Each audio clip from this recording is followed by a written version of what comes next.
Hello genius, हम आ गए हैं एक और नए लेसन के साथ। आज हम बात करने वाले हैं केमिकल बॉन्डिंग की। तो लेट्स स्टार्ट। हमारी स्टोरी शुरू होती है 1704 में, जब सर आइजैक न्यूटन ने पहली बार अपने एटॉमिक बॉन्डिंग थ्योरी में एटम के आपस में अट्रैक्ट होने का रीजन कोई मिस्टीरियस फोर्स बताया। उसके बाद 1916 में कौशल और लुइस ने बताया कि एटम्स आपस में बॉन्ड इसलिए बनाते हैं ताकि वो नोबेल गैस का कॉन्फ़िगरेशन पा सकें। इससे हमें ये पता चल गया कि एटम स्टेबल होने के लिए आपस में बॉन्ड बनाते हैं।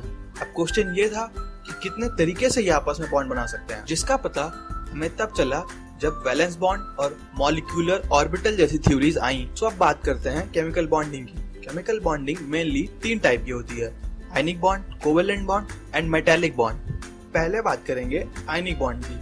आयनिक बॉन्ड को इलेक्ट्रोवैलेंट बॉन्ड भी कहा जाता है। इसको हम एक एग्जांपल से समझते हैं। मान लीजिए कि 2 पर्सन है, एक बहुत अमीर है और दूसरा बहुत गरीब। तो हमारे समाज की सामाजिक व्यवस्था को बनाए रखने के लिए अमीर आदमी अपने पैसे डोनेट कर देता है। जैसे कि रिसेंट ईयर्स में ही आपने देखा होगा, बिल गेट्स और मार्क जुकरबर्ग ने बहुत सारा पैसा डोनेट कर दिया ताकि हमारे समाज में स्टेबिलिटी बनी रहे। क्योंकि अमीर आदमी ये पैसे दे रहा है इसलिए वो डोनर या हिंदी में दाता, और गरीब आदमी ये पैसे ले रहा है इसलिए वो एक्सेप्टर या हिंदी में उसे ग्राही कहते हैं। हमारी पीरियोडिक टेबल में भी सेम ऐसा ही होता है। पीरियोडिक टेबल के ग्रुप 1 एल्कली मेटल्स और group 2 alkali earth metals rich person है, और ग्रुप 17 और ग्रुप 16 जो कि नॉन मेटल्स हैं ये गरीब पर्सन हैं। चलिए इनको डिटेल में एक्सप्लेन करते हैं। हम ग्रुप 1 से सोडियम और ग्रुप 17 से क्लोरीन ले लेते हैं। अब इनका कॉन्फ़िगरेशन देखते हैं। सोडियम का कॉन्फ़िगरेशन है 281 और क्लोरीन का कॉन्फ़िगरेशन है 287। सोडियम को स्टेबल होने के लिए 1 इलेक्ट्रॉन डोनेट करना है, और वहीं क्लोरीन को स्टेबल होने के लिए 1 इलेक्ट्रॉन चाहिए। इसीलिए सोडियम ने अपना 1 इलेक्ट्रॉन क्लोरीन को डोनेट कर दिया और दोनों ने आपस में मिलकर सोडियम क्लोराइड NaCl बना लिया।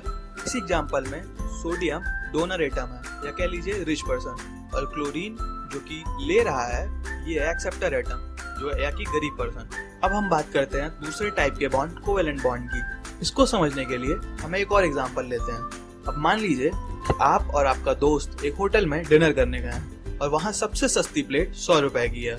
आप दोनों के पास 60-60 रुपए हैं और आपने म्यूचुअली एग्री होकर बिल आधा आधा देने का फैसला किया, और दोनों के घर जाने के लिए भी 10-10 रुपए बच गए। इस तरह से दोनों का पेट भी भर गया और दोनों घर भी जा सके, जो कि अकेले अकेले करना पॉसिबल नहीं था। इसी टाइप की शेयरिंग से कोवेलेंट बॉन्ड बनता है। जैसा कि आप एग्जाम्पल में देख सकते हैं, 2 हाइड्रोजन एटम्स आपस में इलेक्ट्रॉन शेयर करके हाइड्रोजन मॉलिक्यूल बना लेते हैं। इस तरह की शेयरिंग में जब 1-1 इलेक्ट्रॉन शेयर होता है तो सिंगल बॉन्ड, 2-2 इलेक्ट्रॉन शेयर होने पर डबल बॉन्ड, और 3-3 इलेक्ट्रॉन शेयर होने पर ट्रिपल बॉन्ड बनता है। और कोवेलेंट बॉन्ड का एक स्पेशल केस भी है जिसे कोऑर्डिनेट कोवेलेंट बॉन्ड कहते हैं।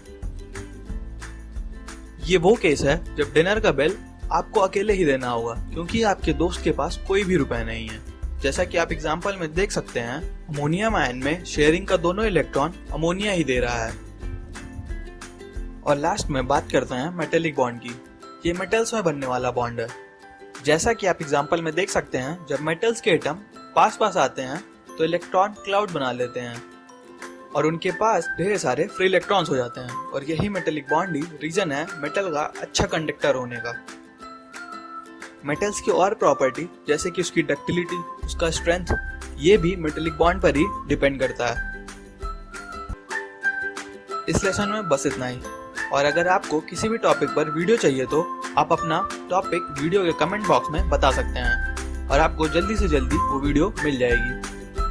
और ऐसे ही और मजेदार लेसन्स के लिए हमारा चैनल सब्सक्राइब करना ना भूलें। और until next time be curious. और जाते जाते आपके लिए ये एक अमेजिंग फैक्ट,